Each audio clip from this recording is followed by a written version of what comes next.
কিয়ামতের আগে সবকিছু ধ্বংস হয়ে যাবে, হাসরের ময়দানে সূর্য মাথার উপরে থাকবে। প্রশ্ন হলো, সূর্য কি নতুন করে সৃষ্টি করা হবে নাকি আগে সূর্য থাকবে? আর কিয়ামতের ময়দানে কি আরাফাতের ময়দান হবে?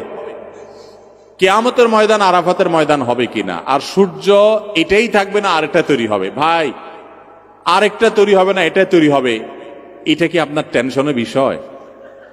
আপনার চিন্তা হওয়া উচিত সূর্য মাথার উপরে থাকলে আমার অবস্থা কি হবে। আপনি সেই প্রশ্ন সেই চিন্তা না করে বলতেছেন আচ্ছা এটা থাকবে নাকি আরেকটা থাকবে। এটা ব্যাপারটা হয়ে গেল আপনাকে ফাঁসি দেয়া হবে, আপনি দড়িটা দেখে বলতেছেন ভাই এটা দেশি না বিদেশি। প্রশ্নটা ওই টাইপের হয়ে গেছে। আমি প্রশ্নকর্তার প্রতি শ্রদ্ধা রেখেই বলছি, প্রশ্ন আমাদের প্রয়োজনীয় প্রশ্ন করতে হবে। বাহ্যিকভাবে কোরআন হাদিসের কোন বর্ণনা থেকে বোঝা যায় না যে ভিন্ন কোন সূর্য থাকবে, এটাই থাকবে সেটাই বাহ্যিকভাবে বোঝা যায়। তবে এটুকু বোঝা যায় রে ভাই, এ সূর্য মাথার এত কাছাকাছি থাকবে, 1 মিলের দূরত্ব থাকবে। এ মিল এটা বলতে 1 মাইল হতে পারে ও আরো কয়েকটা মিনিং হতে পারে, মানে খুব কাছাকাছি থাকবে। এত কাছাকাছি থাকবে যে মানুষের শরীর এটা থেকে বৃষ্টি থেকে যেরকম পানি পড়ে এরকম ঘাম বের হতে থাকবে। এত কাছাকাছি গেলে তো পুরো ছাই হয়ে যাওয়ার কথা, ছাই হবে না, পুড়ে শেষ হবে না, ভস্ম হবে না, মারা যাবে না, শুধুমাত্র ঘামে সে হাবুডুবু খেতে থাকবে, শাস্তি কষ্ট অনুভব করতে থাকবে। একটা পর্যায়ে মানুষ অসহনীয় পরিস্থিতিতে পড়ে, দুর্বিষহ পরিস্থিতি পড়ে আল্লাহকে বলবে আল্লাহ জাহান্নামে দিলে দাও, অন্তত এই পরিস্থিতি থেকে মুক্তি দাও। আল্লাহ তাআলা আমাদের সবাইকে পানাহ দান করুন।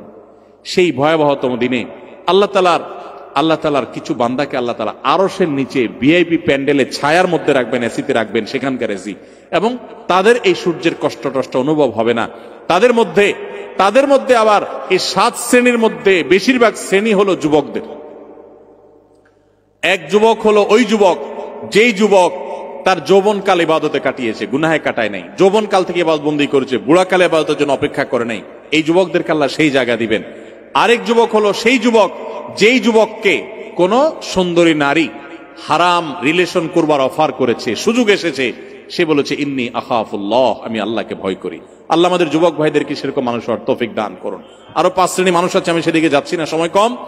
তাহলে কিয়ামতের ময়দানে সূর্য মাথার কাছে আসলে পরিস্থিতি কি হবে, এটা হলো প্রশ্ন। সূর্যকে এটা থাকবে না আল্লাহ আরেকটা বানাইবেন, সেটা কোনো প্রয়োজনীয় প্রশ্ন না।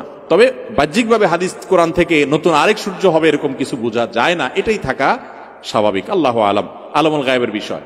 আর দ্বিতীয় প্রশ্ন হলো কিয়ামতের ময়দান এটা কি আরাফাতের ময়দানটাই হবে কিনা, এখানেই মানুষের হাসর হবে কিনা। আমাদের দেশে এটাও বহুল প্রচলিত, আমরা অনেকে জানি যে হজ করতে গেলে আরাফাতের ময়দানে যে আমরা একত্র হই এই জায়গাটাতেই কিয়ামত হবে, এটা আমরা অনেকে জানি না। মূলত এই জানাটা সঠিক না, এটা ভুল, এর কোনো ভিত্তি নাই। কোরআন বা হাদিস দ্বারা এটা প্রমাণিত নয় যে আপনার হাসরের ময়দান হবে আরাফাতের ময়দান। আরাফাতের ময়দান কতটুকু জায়গা ভাই? গোটা মানব ইতিহাসের শুরু থেকে শেষ পর্যন্ত যত মানুষ এসেছে, যত মানুষ ছিল, সবাইকে আল্লাহ তাআলা একত্র করবেন। তো এটা কোথায়? না আরাফাতে না। অনেকে মনে করে থাকেন সিরিয়াতে। সিরিয়া বলতে আজকের এই সিরিয়ার ভূখণ্ড শুধু না, সিরিয়া বলতে ঐতিহাসিক যে শাম দেশ, বৃহত্তর সিরিয়া, জর্ডান, ফিলিস্তিন সবগুলো মিলে, সেই ভূখণ্ডকে হাদিসে আরদুল মাহশারি ওয়াল মানশার বলা হয়েছে। এটা হাসরের জায়গা। হাসরের জায়গা বলতে এখানে ওই হাসর না যেটা কিয়ামত কায়েমের পরে যে হাসর হবে বিচারের জন্য, সে হাসর না। এই হাসর মানে একত্র হওয়া, হাসর শব্দের অর্থ একত্র করা।